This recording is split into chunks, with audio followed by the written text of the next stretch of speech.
গতকাল অর্থাৎ 22 এপ্রিল 2024 সালে কলকাতা হাইকোর্টের ডিভিশন বেঞ্চ থেকে যে অর্ডার কপিটা প্রকাশিত হয়েছে অফিসিয়াল ওয়েবসাইট থেকে, যেখানে 9, 10, 11, 12 এবং গ্রুপ সি এবং গ্রুপ ডি যে চাকরি বাতিলের যে রায়দান, সেই অর্ডার কপিটা আমরা বাংলায় বিস্তারিতভাবে ব্যাখ্যা করব। তো আমরা মূল জায়গাগুলো এখানে দেখে নেব। তো বিচারপতি দেবাংশু বসাক এবং বিচারপতি সাব্বার রশিদির ডিভিশন বেঞ্চ থেকে যে অর্ডার কপিটা আমাদের হাতে এসেছে, তো এখানে দেখতেই পাচ্ছেন যে এখানে একটা সূচিপত্রের আকারে সমস্ত বিষয়গুলো দেওয়া রয়েছে। কোন বিষয়টা কত নম্বর পাতায় এই পিডিএফের মধ্যে রয়েছে সেগুলো এখানে বিস্তারিতভাবে বলা হয়েছে। তো আমরা প্রথমেই যেখানে চলে যাব যে প্রিফেস 1 নম্বরে যেটা বলা হচ্ছে এখানে, যে এখানে দেখতেই পাচ্ছেন যে সুপ্রিম কোর্ট থেকে বিচার ফিরে এসেছে সেটা এখানে বলা হচ্ছে, এবং স্পেশাল বেঞ্চে যে অ্যাসাইন করা হয়েছিল এই মামলাটা, সেই কথাটা এখানে বলা হচ্ছে যে ডিভিশন বেঞ্চে ফিরে এসেছিল সুপ্রিম কোর্ট থেকে, সেটাই কিন্তু এখানে বলা হচ্ছে। এরপর আমরা এখানে দেখছি যে কন্টেনশনস অফ রিট পিটিশনার্স। এখানে কি বলা হচ্ছে? এখানে বলা হচ্ছে যে এই যে mister Bikash Ranjan Bhattacharya, learned senior advocate, ওনার অভিযোগ ছিল যে 2009 সালের যে রিক্রুটমেন্ট রুলস গ্রুপ সি এবং গ্রুপ ডির ক্ষেত্রে, 2009 সালের যে রিক্রুটমেন্ট রুলস গ্রুপ সি এবং গ্রুপ ডির ক্ষেত্রে যেটা এখানে বলা হচ্ছে, এবং এটা আমরা পাচ্ছি এরপরে পাচ্ছি কি যে 2006 সালের যে রিক্রুটমেন্ট রুলস যেটা হচ্ছে 9, 10 এবং 11, 12-এর ক্ষেত্রে, এই দুটোর যে প্রসেস কন্ডাক্ট করেছিল স্কুল সার্ভিস কমিশন, সেখানে তারা 25টা এমন এক্সাম্পল নিয়ে এসেছে যে প্যানেল এক্সপায়ার করার পর রেকমেন্ডেশন দিয়েছে। এই মারাত্মক অভিযোগটার কথা কিন্তু এখানে বলা হচ্ছে। এরপর নাম্বার 13-এ যেটা বলা হচ্ছে যে মিস্টার ভট্টাচার্য অর্থাৎ Bikash Ranjan Bhattacharya has contended that, এখানে যেটা বলা হচ্ছে যে সিবিআই যে ওএমআর ম্যানিপুলেশন এই বিষয়টাকে পয়েন্ট আউট করেছে, এবং স্কুল সার্ভিস কমিশন এসএসসি কিন্তু এভিডেভিট আকারে যেটা দিয়েছে সেখানে দেখা যাচ্ছে যে 183 জন মতো ক্যান্ডিডেট, এই 183 জন মতো ক্যান্ডিডেট কিন্তু র্যাঙ্ক জাম্প করে চাকরিটা পেয়েছে, একথা কিন্তু বলা হচ্ছে। এরপরে যে হেডিংটা দেখতে পাচ্ছেন যে contentions of writ petitions complaining of rank jump, অর্থাৎ র্যাঙ্ক জাম্পের যে বিষয়টা, এই র্যাঙ্ক জাম্পের যে বিষয়টা এখানে বলা হচ্ছে on the rank jumping issue mister Chowdhury has contended that SSC adapted 2 types of irregularities with the intention to give appointments to the lower ranked and less meritorious candidates, অর্থাৎ এখানে দু ধরনের বিষয় আশয় আমরা পাচ্ছি। নাম্বার 1 হচ্ছে লোয়ার র্যাঙ্ক, অর্থাৎ lower rank করে যারা হায়ার র্যাঙ্কদেরকে বঞ্চিত করে চাকরিটা পেয়েছে, এবং নাম্বার 2 হচ্ছে লেস মেরিটোরিয়াস ক্যান্ডিডেট, এই লেস মেরিটোরিয়াস ক্যান্ডিডেটরাও কিন্তু চাকরিটা পেয়েছে, তাদের থেকে উচ্চ মেধা সম্পন্ন যারা রয়েছে তাদেরকে বঞ্চিত করে।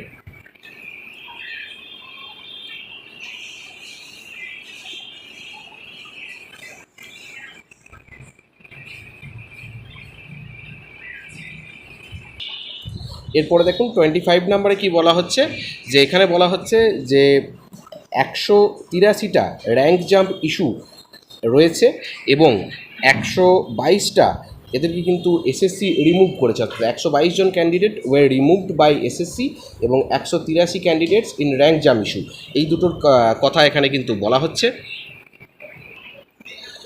এখানে। এরপরে আমরা চলে যাব কন্টেনশনস অফ সিবিআইয়ের কি কন্টেনশনস রয়েছে এখানে, যে ব্যাপক পরিমাণে ম্যানিপুলেশন হয়েছে, এটা কিন্তু এখানে বলা হচ্ছে যে সিবিআইয়ের যে রিপোর্ট বা সিবিআই যে তথ্য এখানে তুলে ধরেছে যে ব্যাপক পরিমাণে কিন্তু এখানে ম্যানিপুলেশন হয়েছে, এটাই কিন্তু বলা হচ্ছে। এই যে wide spread manipulation in the selection process, এটা কিন্তু একটা মারাত্মক অভিযোগ সিবিআইয়ের তরফ থেকে, এবং তারা যেটা তাদের চার্জশিটে জমা দিয়েছেন সে কথাই কিন্তু এখানে তুলে ধরা হচ্ছে।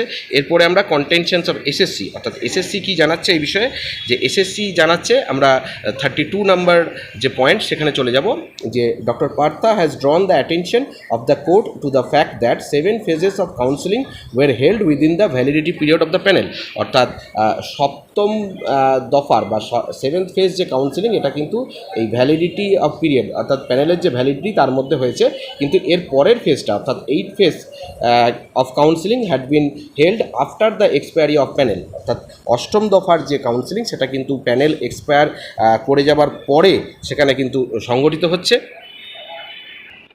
এরপরে কি বলা হচ্ছে দেখুন, doctor Partha has referred to the quantum of declared vacancy and recommendation made. He had also pointed out that certain recommendations war made after the expiry of the panel and that appointments were given to the candidates who were not even in the panel. অর্থাৎ এখানে যেটা panel expire করার কথা বলা হচ্ছে, এবং doctor Partha তিনি আরও যে বিষয়টা পয়েন্ট আউট করেছেন যে এমন কিছু রেকমেন্ডেশন দেওয়া হলো যেটা প্যানেল এক্সপায়ার করে যাওয়ার পরে, এবং who were not even in the panel, যাদের প্যানেলের নাম ছিল না এমন কিছু ক্যান্ডিডেটকে কিন্তু তারপরে প্যানেলে ঢোকানো হয়েছে। এরপরে contentions of selected candidates of group D. Group ডিদের ক্ষেত্রে যেটা বলা হচ্ছে, এখানে mister Kalyan Bandyopadhyay, learned senior advocate, তিনি কি বলছেন, এখানে মূলত একটা বিষয় স্বীকার করে নেওয়া হচ্ছে যে কবে কবে কোন ধাপে কীভাবে পরপর প্রসেসিংসটা হয়েছে। এখানে যেটা বলা হচ্ছে যে 9 আগস্ট 2016 এই গ্রুপ ডির নোটিফিকেশনটা বের হয়েছিল, এবং 19 ফেব্রুয়ারি 2017 তাদের রিটেন এক্সামটা হয়েছিল, এবং এদের ফার্স্ট ফেজ কাউন্সেলিং হয়েছিল ফেব্রুয়ারি 2018-তে, এবং এদের অ্যাপয়েন্টমেন্টও কিন্তু দেওয়া হয়েছিল ফেব্রুয়ারি 2018-তে। এই বিষয়াশয়গুলো এখানে তুলে ধরা হচ্ছে, যার ডিটেলস এখানে এই অর্ডার কপিতে রয়েছে। এরপর এখানে যেটা কি বলা হচ্ছে দেখুন, দ্য লার্নেড সিঙ্গেল জাজ had held that such candidates were not required to be heard since the publications of OMR sheets demonstrated the manipulations and discrepancies. The learned single judge had also directed SSC to declare 1911 post as vacant and give recommendation to the wait listed candidates. অর্থাৎ এখানে যে 1911টা post এটা vacant, এবং এখানে recommend করতে বলা হয়েছিল যারা ওয়েট লিস্টে রয়েছে তাদেরকে, বাই এ লেটার ডেটেড ফেব্রুয়ারি 10, 2023 এই তারিখে the chairman of SSC had cancel the recommendation letter issued two 1911 group D candidates in connection with the 3rd regional level selection test. এরপর আমরা চলে যাব কন্টেনশন অফ অ্যাডেড রেসপন্ডেন্ট। এখানে কি বলা হচ্ছে, এখানে 47 নম্বর পয়েন্টে বলা হচ্ছে যে বোর্ড অফ সেকেন্ডারি এডুকেশন, যে বিষয় আশয়গুলো এখানে তুলে ধরা হচ্ছে, এই বোর্ড অফ সেকেন্ডারি এডুকেশন তারা কি করেছিল না করেছিল এখানে বলা হচ্ছে, আমি এগুলোতে আর ডিটেলসে যাচ্ছি না। এরপর দেখুন contention of writ petitions in WPA 7370 of 2023। এখানে কি বলা হচ্ছে যে এখানে 58 নম্বরে বলা হচ্ছে যে without giving opportunity of having administrative authority, যে 618 জন, এই 618 জনকে যে এরা তুলে নিচ্ছে তাদের রেকমেন্ডেশন কিন্তু এরা বাতিল করছে, এই কথাটাই কিন্তু এখানে বলা হচ্ছে। এরপর 61-এ যেটা বলা হচ্ছে যে স্কুল সার্ভিস কমিশন 2016 সালের যে রুলস, সেই এসএসসির যে 2016 সালের যে রুলস, সেই রুলস অনুসারে কোনো একজনের রেকমেন্ডেশন 90 দিন পর্যন্ত তার ভ্যালিডিটি থাকে বা সেটা ভ্যালিড থাকে, এবং প্রয়োজনে আরও 60 দিন পর্যন্ত সেটাকে এক্সটেনশন করা যায়, এটাই কিন্তু এখানে বলা হচ্ছে। এরপর দেখুন যে contentions of parties opposing the writ petitions. Writ পিটিশনে কি বলা হচ্ছে সেটা আমরা এখানে বলবো। যে রিট পিটিশনে যেটা বলা হচ্ছে যে এর বিপক্ষে সমস্ত শিক্ষকরা যারা রয়েছেন এই রিট পিটিশনের বিপক্ষে, এবং তাদের যে কোনো হিয়ারিং হয়নি, নো হিয়ারিং, এই কী কারণে এদেরকে রিমুভ করা হলো বা টার্মিনেট করা হচ্ছে, বা এটাকে ভুলবশত কালিমালিপ্ত করা হচ্ছে এমনটা মনে করা হচ্ছে যে এদের যে জয়ন্ত কুমার মিত্র, যে লার্নেড সিনিয়র অ্যাডভোকেট, ওনার তরফ থেকে। এবারে খুবই গুরুত্বপূর্ণ বিষয় যে এতদূর পর্যন্ত পিটিশনার এবং রেসপন্ডেন্ট তারা কি কি বক্তব্য তুলে ধরেছেন সেগুলো আমরা একটু জাস্ট আউটলাইনটা বললাম। এবার আমরা যেটা জানবো যে মাননীয় বিচারপতিদ্বয় কি কি পয়েন্ট আউট এখান থেকে তারা পেয়েছেন বা তুলে ধরেছেন।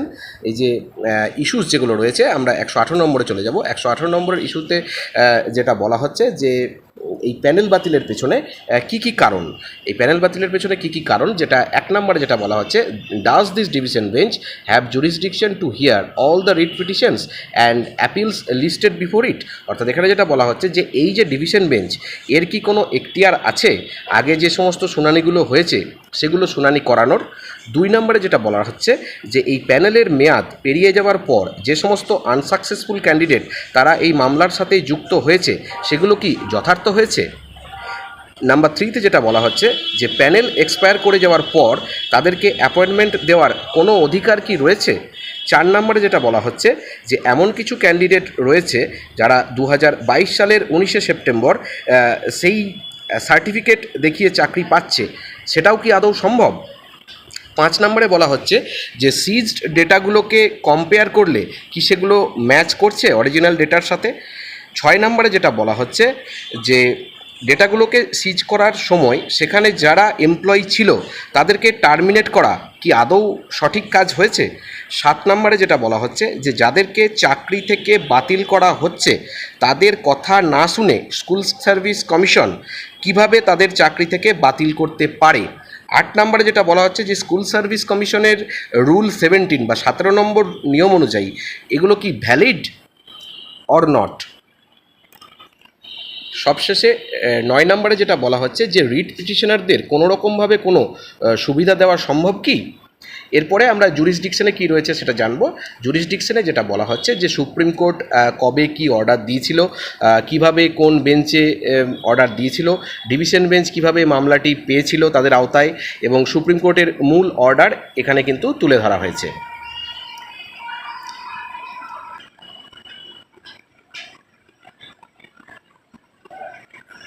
এরপরে কিছু অ্যানালিসিসের কথা এখানে বলা হয়েছে 146 নম্বরে, যে কিছু বিষয়কে এখানে অ্যানালিসিস করার কথা বলা হয়েছে। কি বিষয়ে আমরা অ্যানালিসিস করব সেটা আমরা দেখে নিচ্ছি। যেখানে যেটা বলা হচ্ছে যে no appointment can be made after expiry of the panel, অর্থাৎ প্যানেল এক্সপায়ার করে যাওয়ার পরে কোনো রকম কোনো অ্যাপয়েন্টমেন্ট কিন্তু দেওয়া সম্ভব নয়। প্যানেল এক্সপায়ারি করে যাওয়ার পর অনন্তকাল ধরে সেই প্যানেল থেকে কিন্তু নিয়োগ করারও আর সম্ভব নয়, এবং ফিউচারে এই যে ভ্যাকেন্সি সেগুলো থাকবে বা সেগুলোতে নিয়োগ করা যাবে না, এটাও কিন্তু এই অর্ডারে বলা হচ্ছে। এরপরে nature of the writ petitions, এই নেচার অফ দ্য রিট পিটিশনে কি বলা হচ্ছে যে কবে নোটিফিকেশন দেওয়া হয়েছিল, কবে রিটেন পরীক্ষা হয়েছিল, কবে ইন্টারভিউ হয়েছিল, কবে কাউন্সিলিং হয়েছিল, এই সমস্ত বিষয়গুলো কিন্তু এখানে অ্যানালিসিস করা হচ্ছে।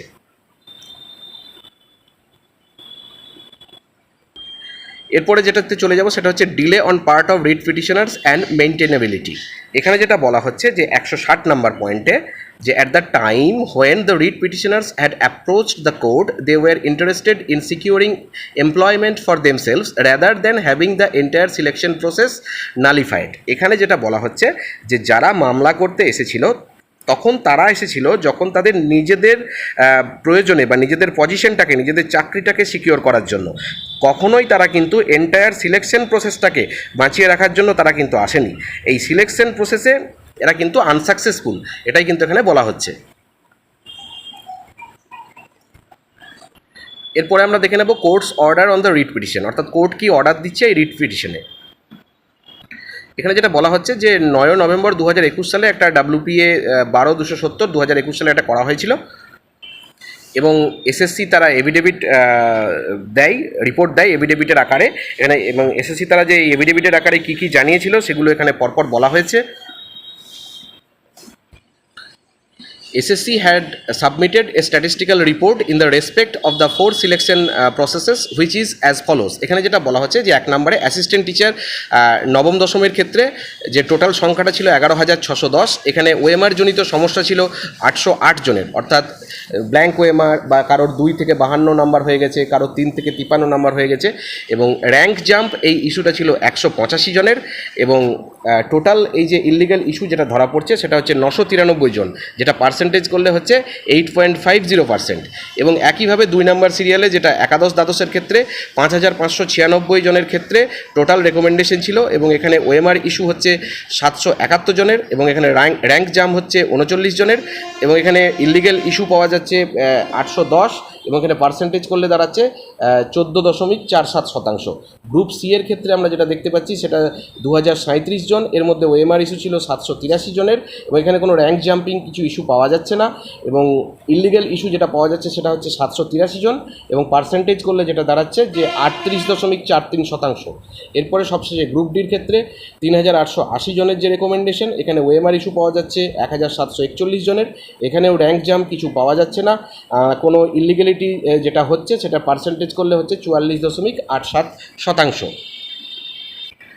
এরপরে এভিডেভিটস অ্যান্ড রিপোর্টস অফ বোর্ডের তরফ থেকে কি এভিডেভিট এবং কি রিপোর্ট দেওয়া হয়েছিল এখানে বলা হচ্ছে যে অ্যাপ্রক্সিমেট যে রিপোর্টটা দেওয়া হচ্ছে যে 25,000-এর মতো যাদের চাকরি গেল, এবং এই বোর্ডের তরফ থেকে একটা 357 জনের একটা হিসেব, এবং 246 নম্বরে যেটা আমরা পাবো যে এখানে 4550 জন গ্রুপ ডির একটা হিসেব, যে 4550 numbers of recommendation for group D post for regional commission and issued equal number of appointment letters for the candidates for the post of group D different schools.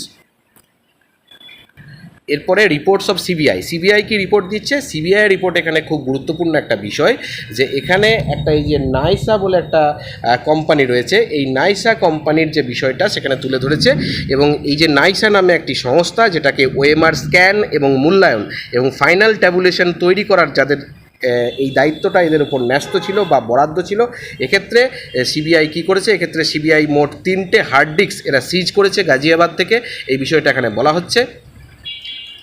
এরপর একটা গুরুত্বপূর্ণ বিষয়, inferences from the role of article 12 authorities.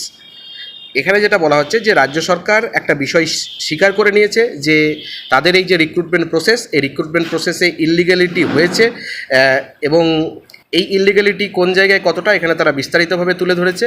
এখানে বিস্তারিতভাবে বলতে গেলে যে বিষয়টা বলতে হবে যে 9-10-এর ক্ষেত্রে এসএসসির যে রেকমেন্ডেশন সেটা ছিল 11,425 জনের,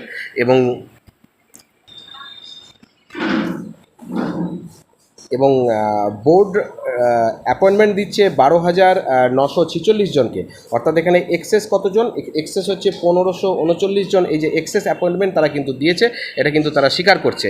ঠিক একইভাবে 11-12-এর ক্ষেত্রে আমরা যদি দেখি, 11-12-এর ক্ষেত্রে 5,557 জন এটা এসএসসি রেকমেন্ড করছে, এবং বোর্ড অ্যাপয়েন্টমেন্ট লেটার দিচ্ছে কতজনকে? 5,756 জনকে, অর্থাৎ এখানে এক্সেস হচ্ছে 199 জন, এটা এক্সেস হচ্ছে।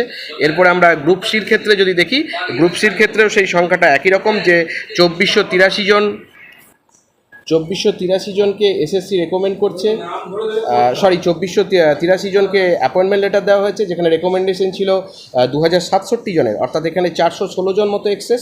ঠিক একইভাবে গ্রুপ ডির ক্ষেত্রে 3,881 জনকে এসএসসি রেকমেন্ড করেছে, কিন্তু অ্যাপয়েন্টমেন্ট লেটার দেওয়া হয়েছে 4,550 জনকে, অর্থাৎ এখানেও 669 জন কিন্তু এক্সেস। এরপরে ফাইন্ডিংস অন মেইনটেনেবিলিটি, এখানে যেটা বলা হচ্ছে যে 275 নম্বর পয়েন্টে, যে সুপ্রিম কোর্ট 9 নভেম্বর 2023 এই মামলাটিকে পাবলিক ইন্টারেস্ট লিটিগেশন মামলায় কনভার্ট করে দিয়েছিল। পাবলিক ইন্টারেস্ট লিটিগেশন মামলা বা পিআইএল যেটা বলি, এতে কিন্তু কনভার্ট করে দিয়েছিল। এবং 276 নম্বরে যেটা বলা হচ্ছে যে যদি দেখা যায় যে বৃহত্তর ধরনের করাপশন কোনো কিছুতে হয়েছে বা থেকে থাকে, সেক্ষেত্রে কিন্তু কোর্ট সেই প্যানেলটিকে সম্পূর্ণভাবে বাতিলের রাস্তায় হাঁটতে পারে। এরপরে আমরা দেখে নেব certificate issued under section 65B of the evidence act. এখানে সার্টিফিকেট ইস্যু কী বলা হচ্ছে? এখানে 65B-তে যেটা বলা হচ্ছে, এখানে 1 থেকে 4 অবধি যে পয়েন্টগুলো রয়েছে, এটা এখানে বলা হচ্ছে যে এখানে সার্টিফিকেট বলতে বিভিন্ন ওএমআর মূল্যায়নের জন্য যাকে বরাদ দেওয়া হয়েছিল বা কম্পিউটার যারা হ্যান্ডেলিং করেছিলেন তারা যেন অফিসিয়াল পার্সন হয়, এবং কম্পিউটারগুলো যেন ওয়ার্কিং প্রপারলি, তারা যেন কাজকর্মে সক্ষম থাকে কম্পিউটারগুলো, এমনটা কিন্তু এখানে বলা হচ্ছে। এরপর এখানে বলা হচ্ছে that a sample of the that file generated during scanning of the OMR sheet is seated as an example below. এখানে যেটা বলা হচ্ছে যে স্ক্যানার মেশিনে ড্যাট কিভাবে স্ক্যান করা হয়েছিল এবং তার রিপোর্ট কি এসেছিল সেটা এখানে দেওয়া হয়েছে। এরপরে বলা হচ্ছে uploading of OMR seats. Uploading of OMR seats এখানে যেটা বলা হচ্ছে যে 2023 সালের 9 সেপ্টেম্বর সিবিআই দ্বারা সিজ করা যে ওএমআরগুলো আপলোড করার নির্দেশ দেওয়া হয়েছিল, এখানে দেখা যাচ্ছে যে কিছু ফাঁকা ওএমআর পাওয়া যাচ্ছে এবং কিছু এমন ওএমআর পাওয়া যাচ্ছে যেখানে যাদের নাম্বার বেড়ে গেছে বা 2 থেকে 52 হয়ে গেছে বা 3 থেকে 53 হয়ে গেছে, যে উদাহরণগুলো আমরা দেখেছি, এই ইস্যুটার কথা এখানে বলা হচ্ছে। এবং এরপরে যে রিমেইনিং ইস্যুর যে আরও যে অন্যান্য ইস্যুগুলো রয়েছে, সেখানে অপশনস অ্যাভেলেবেল যেটা রয়েছে 312 ক্ষেত্রে, এখানে 3টে অপশনের কথা বলা হয়েছে। এটাই খুবই গুরুত্বপূর্ণ দিক। নাম্বার 1 অপশনে বলা হচ্ছে যে dismiss the writ petitions on the ground of maintainability, অর্থাৎ এই রিট পিটিশনটাকে ডিসমিস করা মেনটেনেবিলিটির যে গ্রাউন্ড, সেই গ্রাউন্ডে। 2 নম্বরে বলা হচ্ছে explore the possibility of segregating the valid appointments from the illegal ones, অর্থাৎ এই যে যোগ্য এবং অযোগ্য এই দুটোকে পৃথক করা খুবই ডিফিকাল্ট বা খুবই মুশকিল হয়ে যাচ্ছে। এবং 3 নম্বরে যেটা বলা হচ্ছে, set aside the selection made in the selection process in its entirety, অর্থাৎ এই যে সিলেকশন প্রসেস হয়েছে এবং সেখান থেকে নতুন কিছু সিলেকশন এটাকে সেট অ্যাসাইড করছে বিচারপতিদ্বয়। অর্থাৎ তারা এই যে 25,000-এরও বেশি চাকরি, 4টে যে ধরন রয়েছে 9, 10, 11, 12 গ্রুপ সি এবং গ্রুপ ডি, সেটাকে কিন্তু বাতিল করার পথে হাঁটছেন এমনটা কিন্তু তারা মনে করেছেন। এরপরে এখানে বলা হচ্ছে 324 নম্বর যেটা পয়েন্ট, যে নাইসা এখানে যে একটা উইদাউট অ্যান ওপেন টেন্ডার, এই উইদাউট অ্যান ওপেন টেন্ডারের কথা এখানে বলা হচ্ছে। এবং 325 নম্বরের যে পয়েন্ট, সেখানে স্কুল সার্ভিস কমিশন যে had destroyed the original OMR sheets, এই যে এটার কথা বলা হচ্ছে যে তারা অরিজিনাল ওএমআর সিটগুলো কিন্তু ডেস্ট্রয়েড করেছে যেটা। এবং পরে যেটা বলা হচ্ছে যে CBI did not find the mirror image, এই সিবিআই কিন্তু পরবর্তীতে এদের থেকে কোনো মিরর ইমেজ এরা খুঁজে পায়নি। 329 নম্বরে যেটা বলা হচ্ছে যে ব্ল্যাঙ্ক ওএমআর এটা কিন্তু সাবমিট হয়েছে এবং কিছু কিছু হায়ার মার্কস এখানে ঘটে গেছে এবং রেকমেন্ডেশন হয়েছে তাদের জন্য অ্যাপয়েন্টমেন্টের জন্য। এবং গ্রুপ সি গ্রুপ ডির ক্ষেত্রে এখানে যেটা বলা হচ্ছে, গ্রুপ ডির ক্ষেত্রে মূলত যেটা বলা হয়েছে যে 481 জন বা 48% কিন্তু এখানে অবৈধ, এই বিষয়টা কিন্তু এখানে বলা হচ্ছে যে has been found to be obtained by manipulations or illegalities, এটা কিন্তু এখানে বলা হচ্ছে। 334 নম্বর পয়েন্টে বলা হচ্ছে, in view of our finding that the entire selection process stands vitiated and the appointments granted therein has to be বি ক্যান্সেলড, যেটা ক্যান্সেল করা হচ্ছে এখানে বলা হচ্ছে। এরপরে illegalities in the selection process, selection প্রসেসে কী কী ইললিগ্যালিটিস রয়েছে এখানে 1 নম্বরে যেটা, যে নাইসাকে যে ক্লোজ ডোরের মাধ্যমে টেন্ডার পাইয়ে দেওয়া হয়েছিল, এটা এখানে বলা হচ্ছে যে 17টা বিষয় এখানে তুলে ধরা হচ্ছে যে নাইসাকে একটা ক্লোজ ডোরের মধ্যে টেন্ডার পাইয়ে দেওয়ার ঘটনা। এবং such agency had engaged other agency namely data Scantech, এবং এই এজেন্সি পরবর্তীতে ডাটা স্ক্যানটেক নামে আরেকটা এজেন্সিকে তারা বরাদ দেয়। 3 নম্বরে যেটা বলা হচ্ছে যে এসএসসি নিজে সেটা স্বীকার করেছে যে আমরা নাইসাকেই দিয়েছি, আমরা ডাটা স্ক্যানটেকের সঙ্গে আমাদের কোনো সম্পর্ক নেই বা আমরা তাকে কোনো বরাদ দিইনি, এটাই কিন্তু বলা হচ্ছে।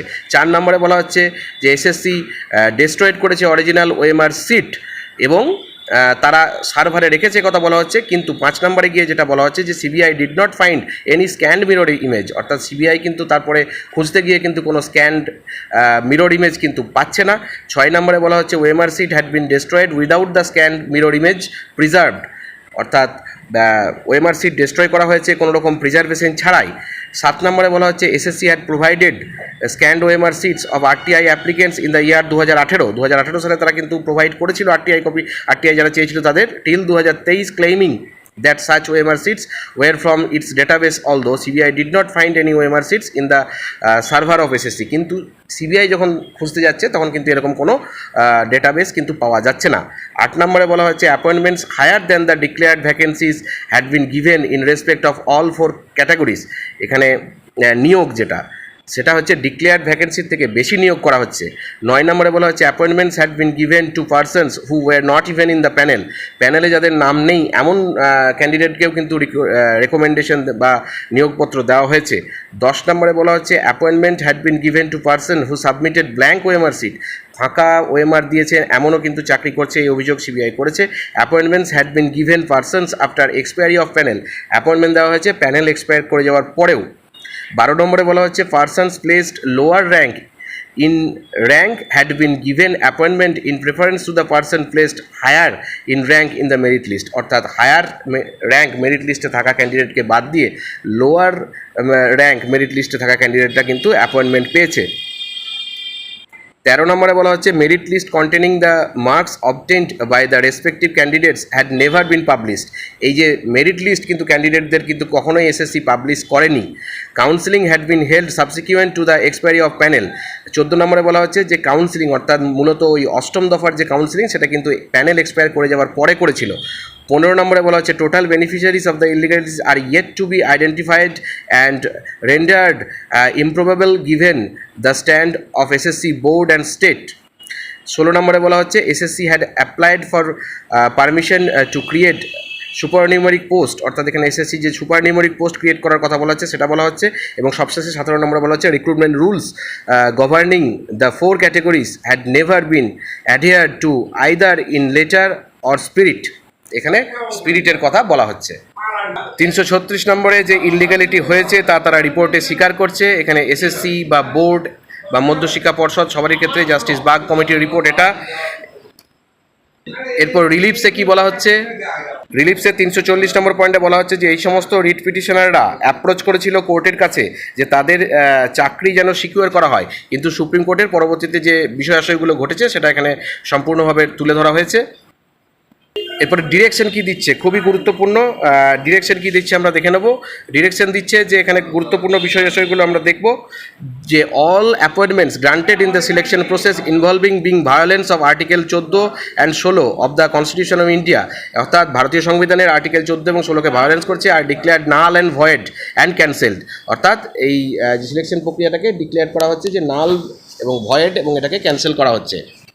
এরপরে 3 নম্বরে যেটা বলা হচ্ছে যে ওএমআর, সেই ওএমআর যেটা একটা পাবলিক ভিউইংয়ের একটা ব্যবস্থা রাখতে হবে। এবং 4 নম্বরে যেটা বলা হচ্ছে খুবই গুরুত্বপূর্ণ যে persons who had been appointed outside the panel, আউটসাইডের বাইরে প্যানেলের বাইরে যারা অ্যাপয়েন্টমেন্ট পেয়েছেন after expiry of the panel as also those who submitted blank OMR sheets but obtained appointments must return all remuneration and benefits received by them, অর্থাৎ এখানে বলা হচ্ছে কি যে যারা প্যানেল এক্সপায়ার করে যাওয়ার পরে চাকরি পেয়েছে, যারা ব্ল্যাঙ্ক ওএমআরে চাকরি পেয়েছে, বা যারা ওএমআরে একটা দুটো উত্তর করে ম্যাক্সিমাম নাম্বার পেয়েছে, এদেরকে রেমুনারেশনটা ফেরত দিতে বলা হচ্ছে, বা তারা যা বেনিফিট পেয়েছে সেটা কিন্তু ফেরত দিতে বলা হচ্ছে ক্যালকুলেটেড অ্যাট 12% পার অ্যানাম, এবং 12% বার্ষিক যে সুদের হার, সেই 12% সুদের হারে এগুলোকে তাদেরকে ফেরত দিতে বলা হচ্ছে। খুবই গুরুত্বপূর্ণ পয়েন্ট। এরপরে আমরা 7 নম্বর পয়েন্টে যেটা বলা হচ্ছে যে সিবিআই ইনভেস্টিগেট করবে এবং প্রয়োজনে যাকে খুশি কিন্তু কাস্টাডিতে তারা নিতে পারে, এবং অর্থাৎ এই যে দুর্নীতি তারা কিভাবে করেছে এইটা ধরার জন্য সিবিআই কিন্তু তাদেরকে জিজ্ঞাসাবাদ করতে পারে এবং প্রয়োজনে তাদেরকে কাস্টাডিতে নিতে পারে। এবং এরপরে যেটা 11 নম্বর পয়েন্টে আমরা চলে যাব, যেটা গুরুত্বপূর্ণ যে SSC shall undertake a fresh selection process, একটা ফ্রেশ সিলেকশন প্রসেস করতে বলা হচ্ছে in respect the declared vacancies, declared ভ্যাকেন্সির রেসপেক্টে involved in the this selection process preferably within a fortnight, অর্থাৎ এক পক্ষকাল 15 দিনের মধ্যে, কখন থেকে, from the date of declaration of the results of the ensuing election, ভোটের রেজাল্ট ডিক্লেয়ারের 15 দিনের মধ্যে এটা বলা হচ্ছে। তা এই ছিল যে এই যে জাজমেন্টের যে অর্ডার, সেই অর্ডার কপির বাংলায় যে ব্যাখ্যা, সেটা। ভালো থাকুন, সুস্থ থাকুন, ধন্যবাদ।